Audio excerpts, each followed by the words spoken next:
What just happened? Has the death sentence been carried out? Was that bright light some sort of misdirection? I have a feeling that something huge just happened. But since we're all still alive and haven't been dissolved, I assume whatever happened was good for us. It's time to end this. We must mete out punishment to that beast. But didn't you say just a moment ago that it can't be defeated? I have gained the strength sufficient to deal with it. Through certain means, I now have the ability to separate the power of the Primordial Sea from that creature. We should seize the opportunity to pursue our quarry. Traveler, now that the oratories can no longer function, I require an executor to help me mete out justice. The root of the calamities befalling Fontaine, the beast that enacts the prophecy. Its name is the all-devouring narwhal. Come with me, traveler. The hour of execution has come.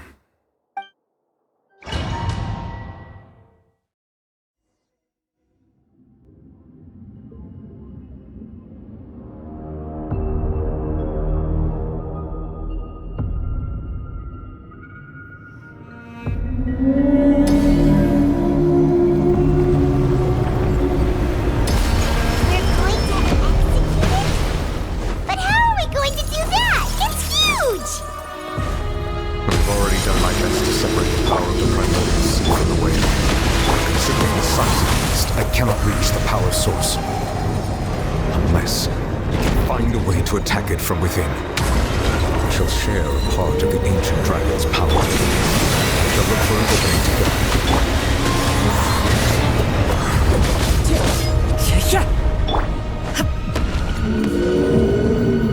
I can feel its sorrow turning into hostility.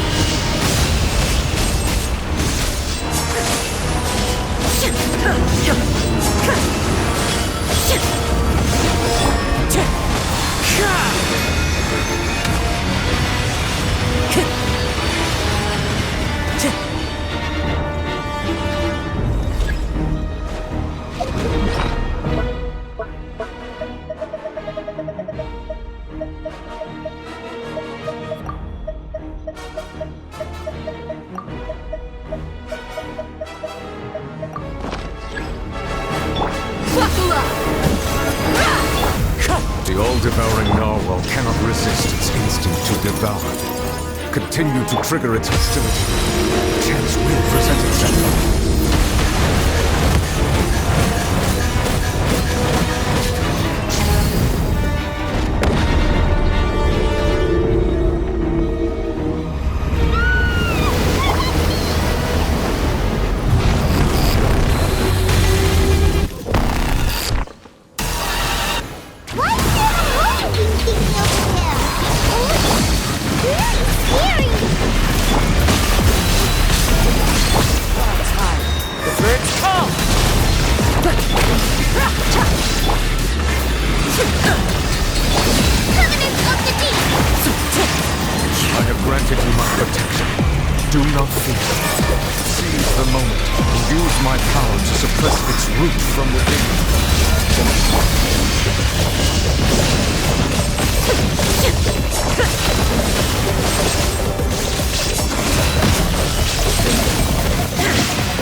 Thanks for helping with the cleanup. It should have been my job, but... oh well. It was just supposed to be a short private training session for me. I didn't think that my disciple and my master's pet would start brawling in the meantime.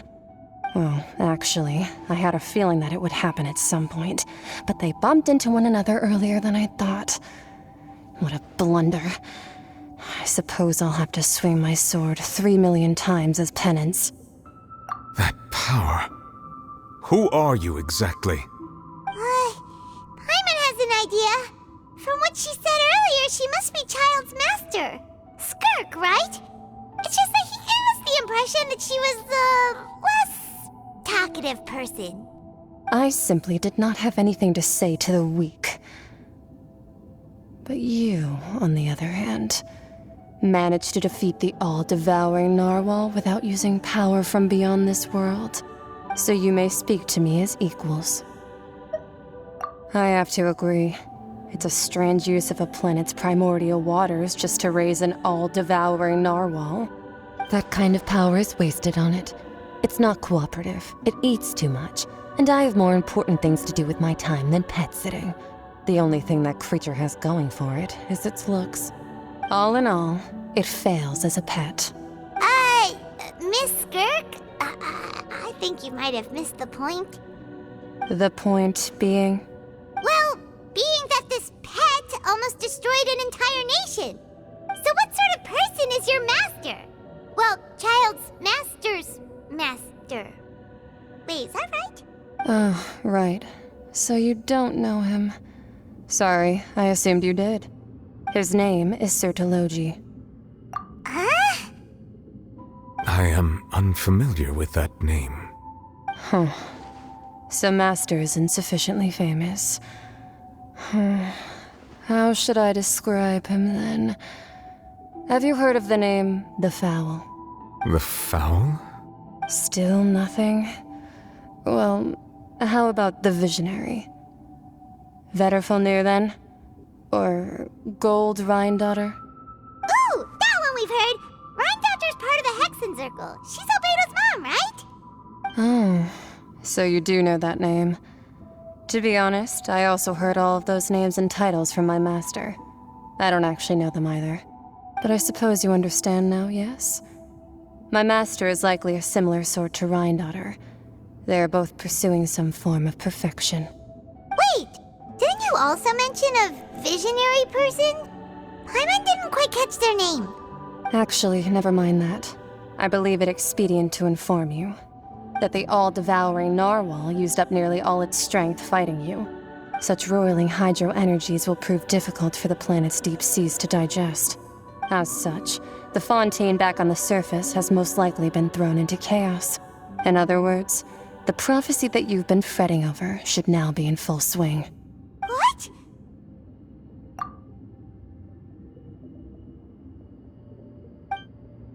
Not to worry. Focalor has already managed to deceive the heavenly principles. In the end, the people will all be dissolved into the waters, and only Farina will remain, weeping on her throne.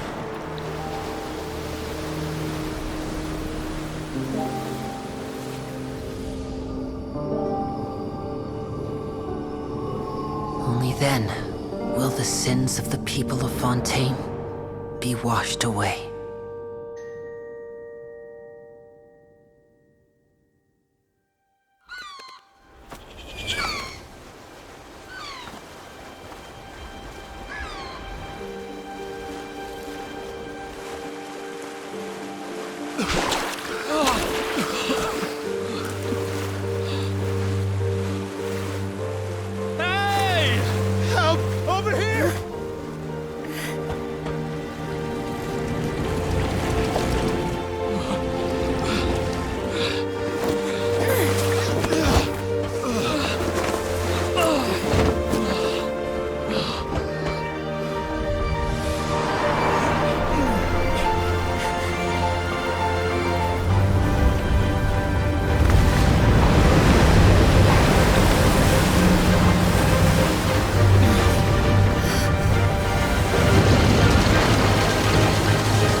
Let's initiate emergency rescue!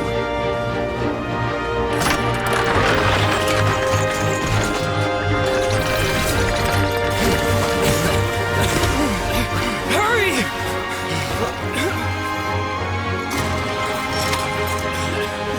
Hey, lend a hand!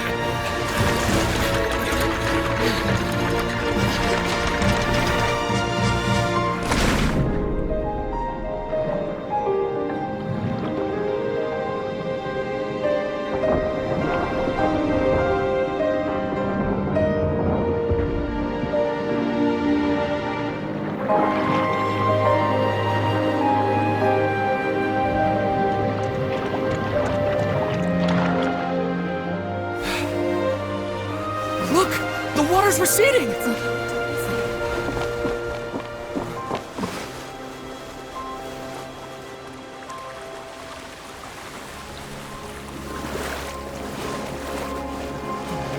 It's a miracle! The water's receding.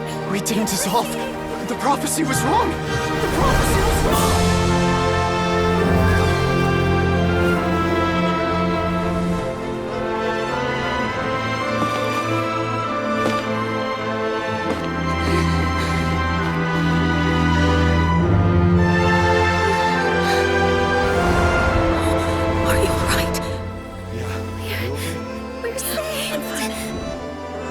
The prophecy was wrong.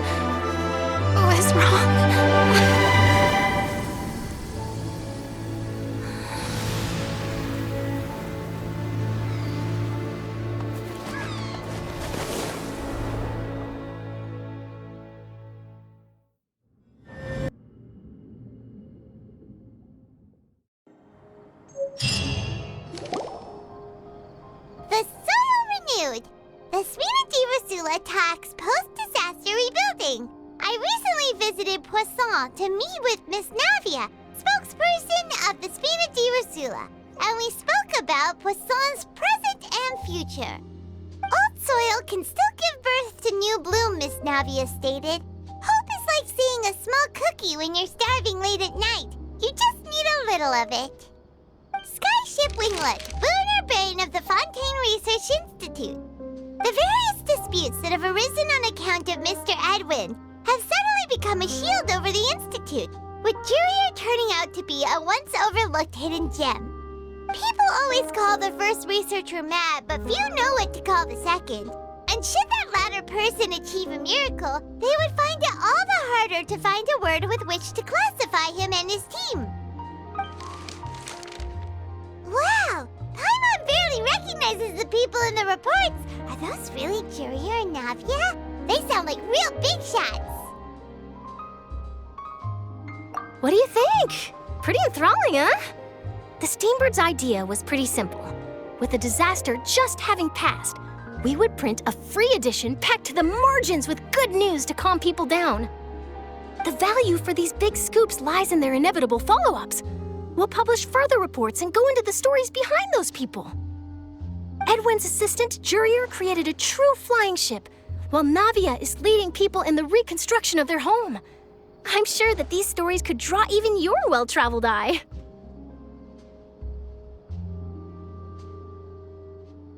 Paimon's curious too! Wait a minute. Didn't we watch everything happen from start to finish? What's there to be curious about? And that's exactly why I'd like you to come conduct interviews with me. You're the best incubators of news, if you haven't noticed. And also, with you around, I'm sure I'll get to see that Duke. Are you sure? Hasn't he turned you down several times already? Oh, this time will be different. Come on, let's head to Poisson first, and then make a trip to the fortress. There are some things you'll only know when you get there.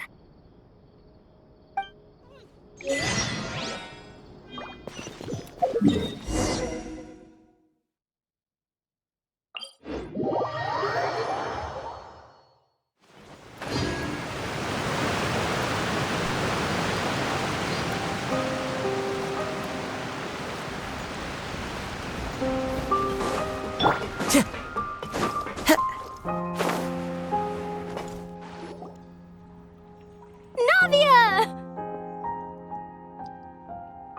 Oh, it's you. What brings you all here? Hey, we're just having a look around. I'm here to update myself on how things are going here. Oh, the Fatui are here too! Let me introduce you. This is Mr. Garunt Snežević. He represented the Knave in sending us a large amount of supplies, and is helping with our work. Our residents are hard at work as well. Thanks to everyone, work is progressing nicely. We've lost a lot of people, but we're moving forward. That will have to be enough. Hello, Miss Charlotte. I'm a big fan of yours. I especially like that article you wrote last year about Fontaine's stray cats. But if you don't mind, could you not emphasize our role too much in your report? It's not charity we're doing here. We just happen to share the same interests as the Spina. I get where you're coming from. I'll keep it as simple as possible. Or would you be willing to feature as friendly neighbors? That would be fine. Thanks. Oh, you're back too. How are things? We finished laying down the construction materials. It'll be another hour before the workers are able to go over there. Huh? You're here too, Clorinde? Well, her reputation's greatly risen after that whole duel business with Miss Farina. So she's here in Poisson to wait out the heat. All right. She really came here to help me out. There's too much to consider in the reconstruction of Poisson. The Spina has need of more decision-makers. And, well, I do already happen to be connected to Mr. Callis. Oh, wait just a moment. Do you mind me asking a few questions? You know, about how you felt before the duel, about what it was like facing down a god. There's lots of exciting material there, I bet. Forget it. I'm sure you can find a better theme than that, Miss Charlotte. I see you're the same as always. Couldn't you do me a favor, for Navia's sake? Well, if we're talking about doing things for my sake, you might as well just take a few more photos of me. Or of the Traveler. It's better than wasting time persuading Clorinde, at any rate. Of course I will. I'm not gonna let him off that easy. All right, then everyone who wants to be in the photo, gather up. And smile.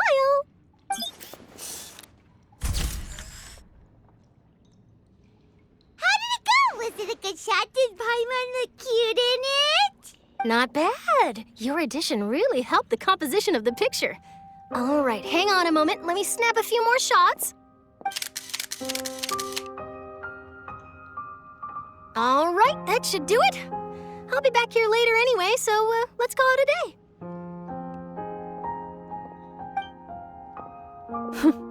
You're very quick. Speed is of the essence when it comes to the news, and freshness is the key. Also, not to brag, but I'm pretty good at building connections. Who knows? I might eventually get that interview with you after all, Miss Clorinde. Wow, you really do have that never say die spirit. I'm impressed. I'll hazard a guess that this is how you got that interview at the Fortress of Meripede. Whoa, you're well informed. Let me make a guess too. I asked Sijuin, who told Monsieur Neuvillette, and he told you, right? That's a very complete information chain. In truth, all Monsieur Neuvillette asked me was, when did the fortress become so friendly towards the media? I told him that it was best not to speak too soon. There's no guarantee that Ridsley will make a personal appearance. You're right. I've got to treasure every moment I have with them. In which case, I'll be making a move first. Stay safe now. And tell me if you hear anything interesting.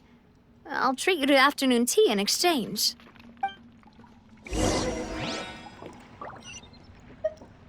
You seem curious about the fortress. Of course. That Ridsley.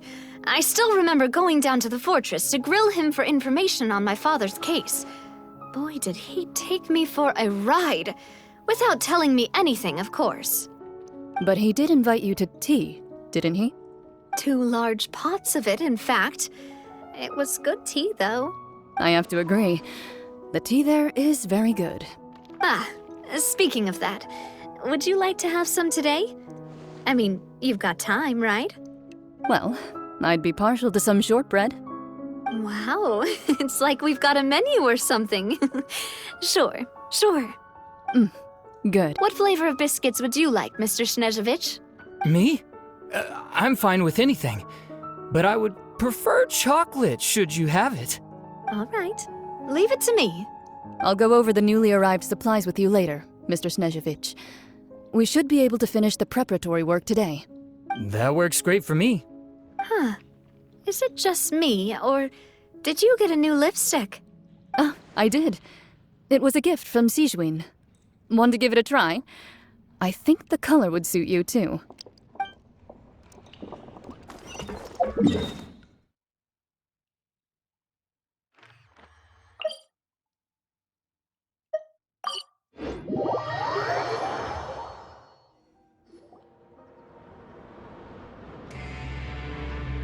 Wow, guess we're here again, huh? There's a real nostalgic feeling to this place. Looks like you've been missing us. Duke! Did you come all the way to the entrance to greet us? Of course. I'm here to welcome you and our dear Miss Charlotte, whom our good head nurse recommended to me. It's an honor to finally meet the much-rumored Duke. Thank you for consenting to my visit to the fortress, sir. No need to thank me. But that said, I shouldn't be the focus of your interview. I trust you recall our agreement? Of course, of course. All right then, this way.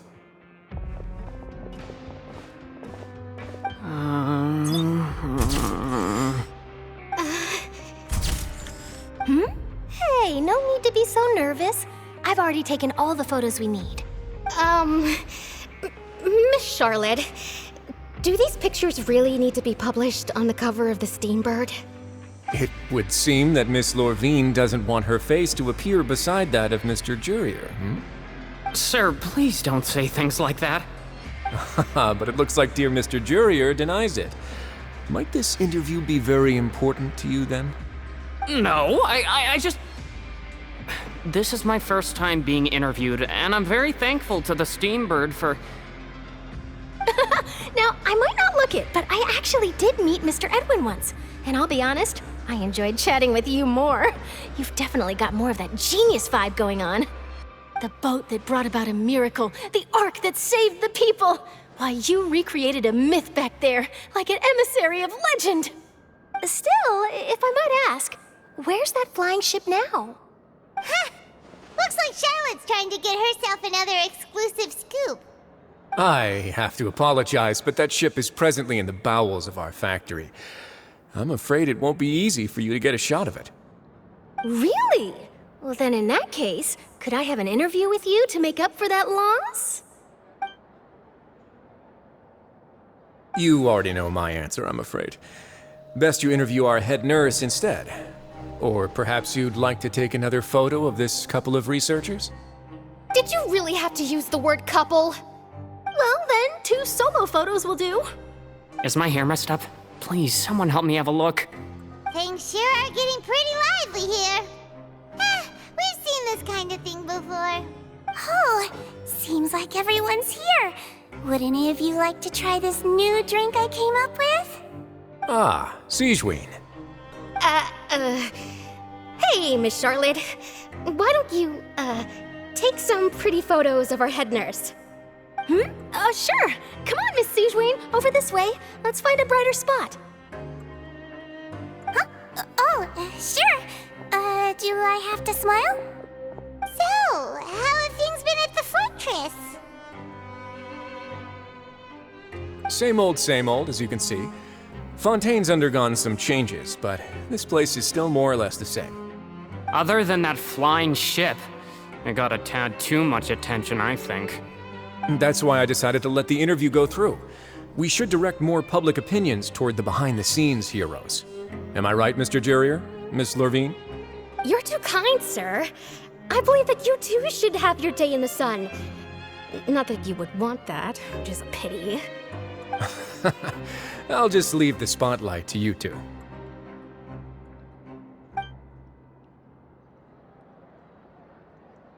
I see.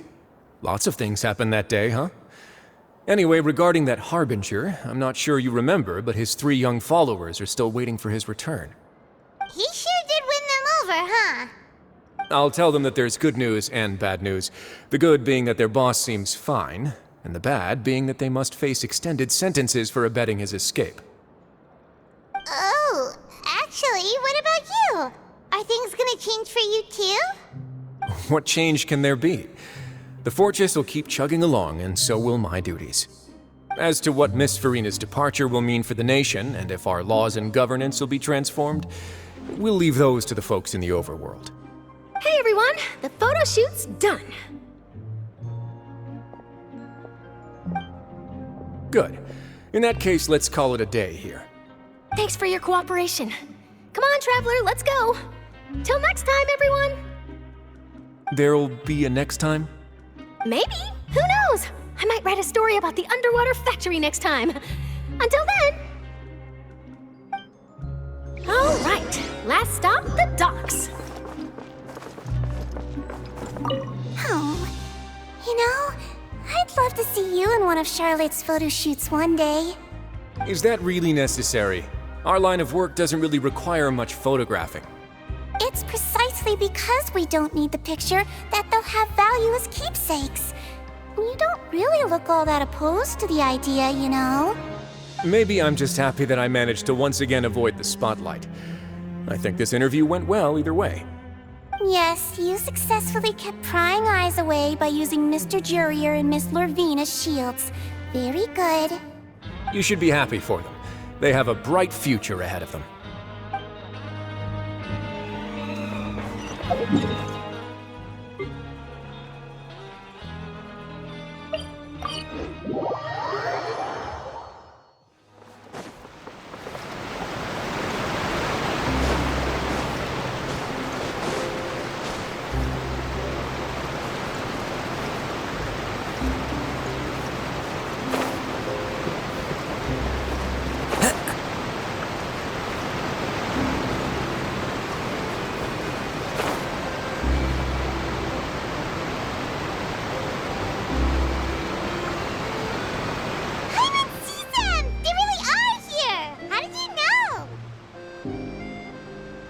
Navia mentioned that she stayed in touch with Linny and the others after working together.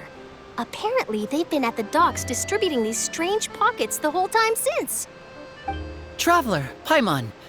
Ah, and Miss Charlotte, too. Would you like a magic pocket? What sort of gadget is it? It's a wondrous bag that can be used to carry many things. The water level has returned to normal, but if you see any of your things floating around, you can use this to carry them. Or you could trick a friend into doing it for you. Trick a friend? I wonder which of my friends would fall for that.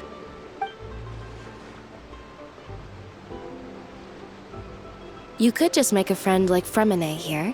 Isn't that right, Fremine? Is this what you meant by, I'll help you make some more friends? To be honest, that sounds pretty sweet. Could I have your contact, please?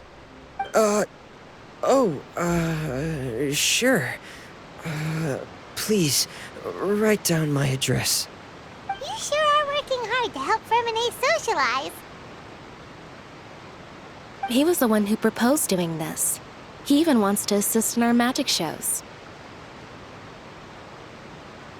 Yes, I was planning to first introduce Pear as an assistant, and later Fremine himself. In the future, I think we can leave underwater escape magic to him too. That said, would anyone want to see a diver escape underwater? Oh, it'll work out. Every journey begins with the first step.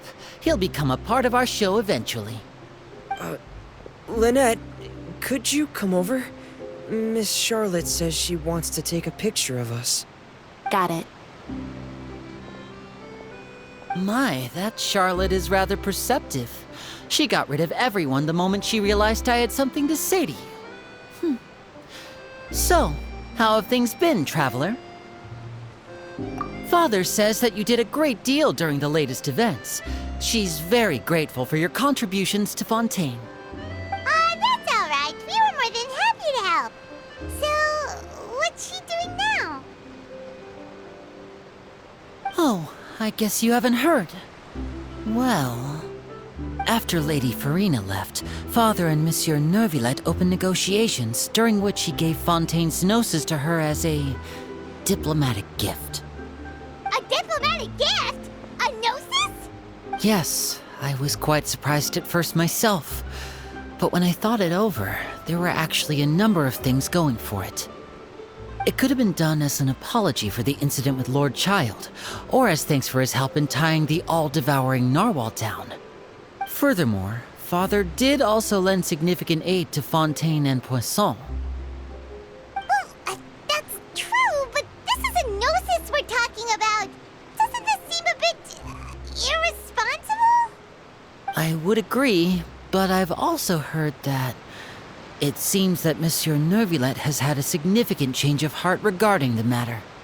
So there's some reason for this that only Neuvillette knows about? I suspect you'll have to ask him about that yourself. Yes, speaking of which, I did see him strolling around the entrance to the Fortress of Meripede a while back. Isn't he real busy and stuff? Paimon didn't think he'd have the time for that. But back to the topic. The Gnosis was given to the knave, right? What about Child? They say that he's returned to Snezhnaya to recover from his wounds. I hear that the recent disaster really did a number on his health. That's true. When you think about it, we've had loads of run-ins with the Fatui. To think we'd be allied with them this time. So shocked by such a simple switching of sides?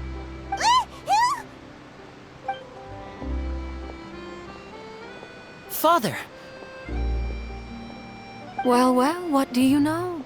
Come to the docks to see how my children are doing and meet the Traveler by chance. Please do not pay my accomplishments in Fontaine too much mind. I would have done them regardless. Are you going to take the Gnosis back to Snezhnaya? That is our duty as harbingers, yes. Don't be too preoccupied with sides. The goal of the Fatui concerns not a single place or person, but the entire world. With such a grand goal in mind, it is inevitable that we must wear many masks. Switching my masks is something I've always done. Well, that depends on many things. No one truly knows what the future holds. What good is honesty if you can't rely on it forever? As for you, I very much look forward to our next collaboration. Good things cannot be achieved alone, and you've proved yourselves to be great partners. A vision? All right. I'll remember to return it. Thank you for keeping it safe for him this entire time. And that's a wrap for me. Huh? You're... Greetings, Miss Journalist. Hello. If I'm not mistaken, there are diplomatic channels I'll need to report to take a photo of you. That is correct. So forgive me, but I will not be able to serve as a subject in your article. However, feel free to write as much as you'd like about our dear magicians and our upcoming rookie talent. I will. The sea breeze is quite pleasant. I shall continue my walk while the weather remains so agreeable. Farewell. Farewell, Father. Oh, she has such an intimidating presence. I didn't even dare to take a picture. Thankfully, I've already wrapped up all my pre-scheduled interviews. Thank you all. This'll be more than enough for me to write about, I'm sure. Don't be too nervous. Why don't you take a magic pocket before you go? Here, Traveler, Paimon, you take one too. To move things about? That's right. Funny. I was giving out magic pockets when we first met too. And what do you know? I'm doing the exact same thing right now. So many things have happened, but the pockets are still the pockets. I guess this must be life. We will all follow our own paths, and serendipity will lead you to your fated friends. All right then. We'll be handing out pockets in some other districts later, so we'll get going now. Have a good day, you two. Well, guess we send Charlotte off. Shall we go see how Neville's doing? As long as he's not so busy that he doesn't have time to chat anyway.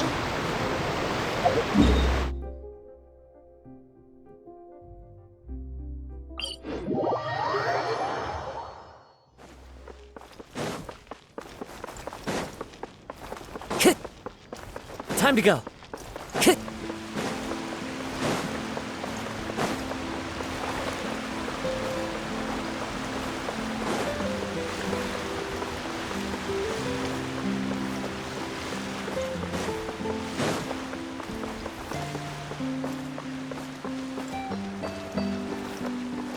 Time to go. The entrance to the fortress! Ooh, he really is there!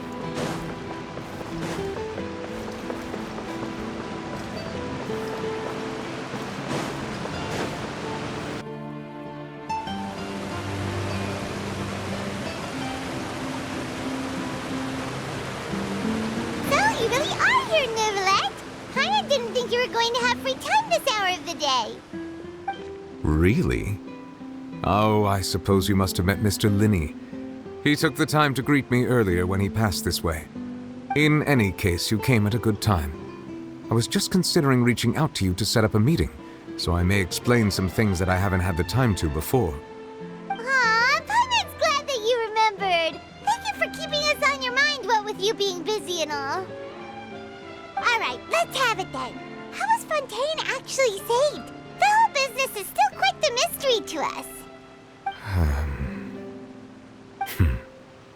It is strange how words can often leave a bitter taste in the mouth when it finally comes time to say them out loud.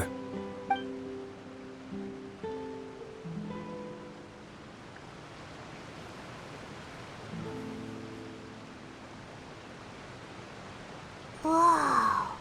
So that's what happened? Focalor destroyed the divine throne of the Hydro Archon and restored your power to you, transforming you into a fully fledged elemental dragon sovereign. But Paimon still doesn't quite get what you did to save the Fontainians from dissolving. For me, the authority of the ancient dragons refers to absolute control over the hydro element. Fontainians were incomplete humans born of Egeria's use of the power of the primordial sea, with constitutions similar to that of mimics. But so long as those primordial energies remain within them, I could use the ancient dragon's authority to grant them true blood, after the fashion in which life was first brought into being on this planet.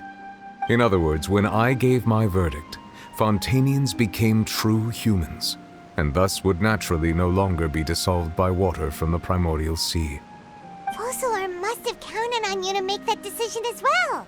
Your verdict was the key to making the prophecy appear to have come true while saving everyone.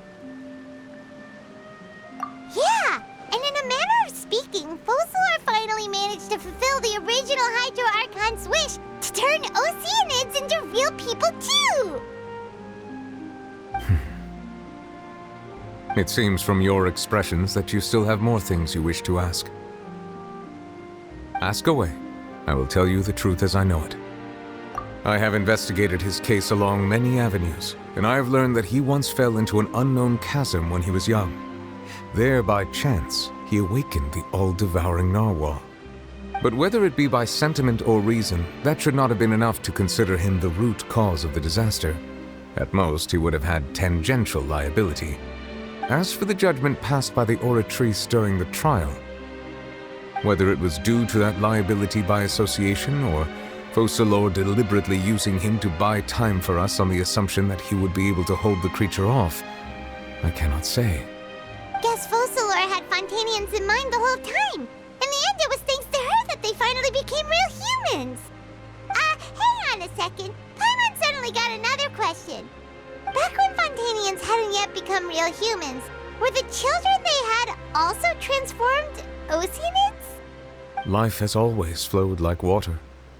Do you recall how Fontainians would often come to the Fountain of Lucine to pray for children? Yeah, Lynette said the fountain is where all the waters in Fontaine converge. In truth, even those couples did not know that such prayers were no mere custom, but instead a form of ritual. Those Oceanids who were blessed within the spring water would later descend as new humans in the coming months. Paimon sorta gets it now. Either way, it seems like this ritual won't be of any further use, but it'll probably live on as a local custom. Ask away. I will tell you the truth as I know it. Yeah, about that. Risley said Farina has already left. Ah, Lady Farina. The people are only aware that her death sentence has not been carried out.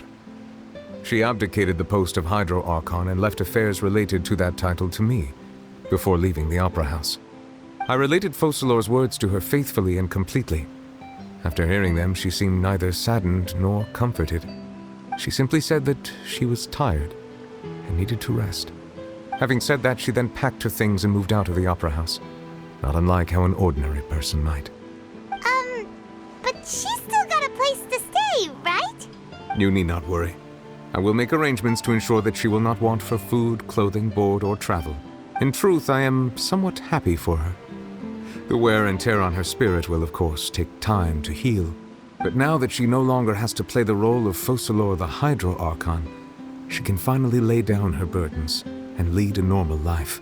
What about you then? What are your plans now that you've regained your full powers as the Hydro Dragon? After Focalor passed on, the Oratrice also ceased to function. This matter will directly affect our trials. After much careful consideration, I've decided to take over its role in our courts. From now on, I shall hear cases and pass verdicts by myself. Looks like you're still considering stuff from the perspective of the Udex, huh? As an elemental dragon, there are indeed many things that I must do. But this power and this duty, in a manner of speaking, you could say that both were granted to me. As such, before I attend to my other responsibilities, I must first and foremost continue to serve Fontaine as its highest judge. The duty of the Hydro Sovereign and the duty of the Udex shall coexist within my person. Additionally, the Hydro Archon's departure has brought about another problem, which is that the Opera House shall no longer produce indemnitium. That's true. That power was derived from the people's faith in the Hydro Archon, wasn't it? Wait, but the various mechs and machines in the city are all still okay. Where are they getting their energy from? As I am now, I have full command over New Musia, and it can serve as a complete substitute. Another reason why I cannot quite leave Fontaine immediately. Wow. This ancient dragon's authority stuff is really quite useful, huh? Ask away. I will tell you the truth as I know it. Oh, that's right! They say you've given it to the knave as a diplomatic gift or something! Leaving aside their intentionality, the two Fatui Harbingers have indeed done much for us during this crisis. Their sole remaining goal in Fontaine, at least at this point, would seem to be the Gnosis. The Oratrice has ceased to function. The Hydro Archon's divine throne is now no more, and I do not need the Gnosis's power. As such, it has lost all meaning for Fontaine. If the Fatui have impure designs, then we might as well accede to their request now, and avoid unnecessary conflict. What complicated considerations! Paimon thought you were just giving it to them out of gratitude to the knave and as an apology to Child. Ask away. I will tell you the truth as I know it. You will soon be heading to Natlan, I presume. I'm afraid that I have little talent as a travel guide, so all I can do is tell you what I know about that land. As far as I'm aware, Natlan can be said to be a nation of dragons. A nation of dragons? You mean like you? No, I suspect that I would not find myself welcome there. Unlike ancient dragons such as myself, the dragons of Natlan have undergone long years of development and evolution. Large numbers of them have entered a form of coexistence with humanity. Natlan is also the nation of war. War ravages those lands like an undying flame. There is one other piece of information I got incidentally from my negotiations with the knave that I believe may be useful to you. The Harbinger known as the Captain has thrown his hat into the endless ring of war. The Captain. Sounds like a real tough customer. Seriously, everywhere you look, there's a Fatui Harbinger doing their thing. I suggest that you fully prepare yourself before going to Natlan. In the meantime, Fontaine's doors will always be open to you. Ask away. I will tell you the truth as I know it. Hang on a sec. Paimon's still got a question about the Gnosis. When we spoke to Linny earlier, he mentioned that your attitude towards giving away the Gnosis had clearly changed. We guessed that there might be some reason for it that only you were aware of. No wonder the House of the Hearth is the Fatui's intelligence division. They are certainly sharp. So regarding this specific issue, I was just getting ready to share something with you. What is it? In truth, I exchanged some further words with that lady named Skirk after sending you two back to the surface. It went something like this.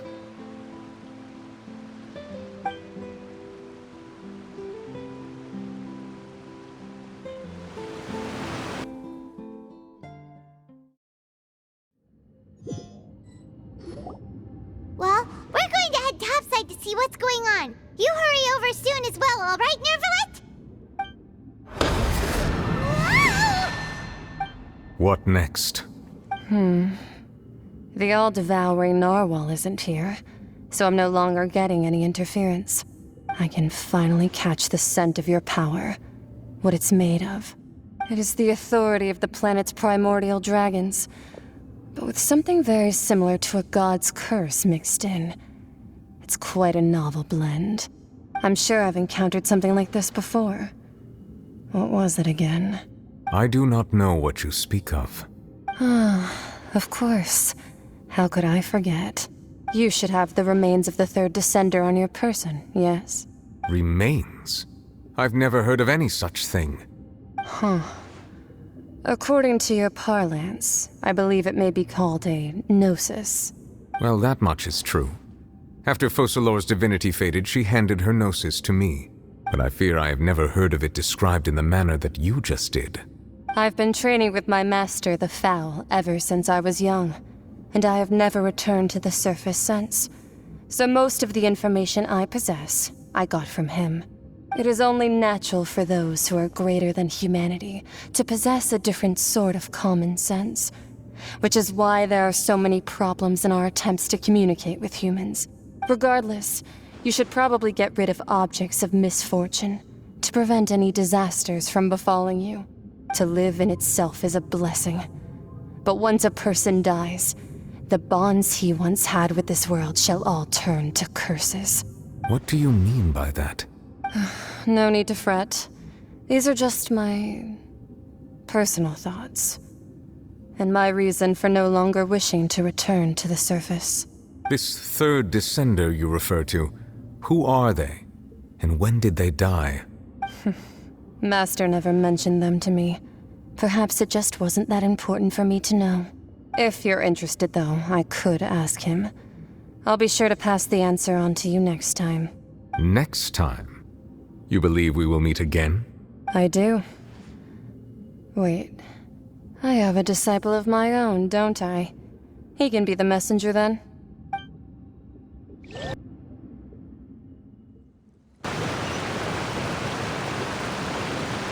That's what she told me. Whether it would prove useful or not, I wanted to pass that information on to you. The remains of the third descender? So that's what the Gnosis actually are. Paimon just thought they looked like chess pieces. How could they be a person's remains? All the same, assuming that there was no misunderstanding or special metaphor at play, that is what she meant to say. And she said that it would bring misfortune and that you should check it, which is why you gave it to the Fatui. If she speaks the truth, then I would simply be putting Fontaine at unnecessary risk by keeping it here.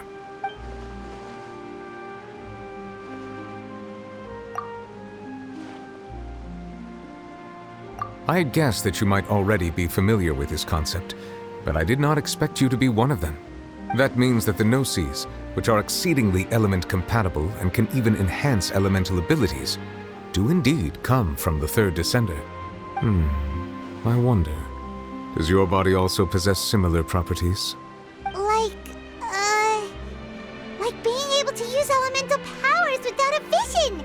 That does sort of count as special compatibility, right? No, let's not think about this stuff right now. It just feels creepy, comparing the Traveler to the dead third descender and all. That's what you say, but this topic still feels like bad luck. Once Child recovers, let's get some more answers out of him. Or go look for his master and get the answers that way. I too believe it unwise to make too many blind guesses when information is lacking. The same is true of being at court. All right. Whatever the case, it seems like the crisis here in Fontaine's over for now. Yes. All of Focalor's efforts were for this moment as well. But she sacrificed herself in the end as a god, and she suffered through all those years as a human. Was that really what she wanted? I suppose that would be the mystery of a god's will. I suspect not. But once in a while, I too would guess that if wishes were like the clouds in the sky, they will one day return to the earth as raindrops. Life flows like water, and rain is the final answer. The water levels may sometimes tilt one way or another, but the rain falls fairly upon all. And what, ultimately, is the difference between the rains that fall upon all of us?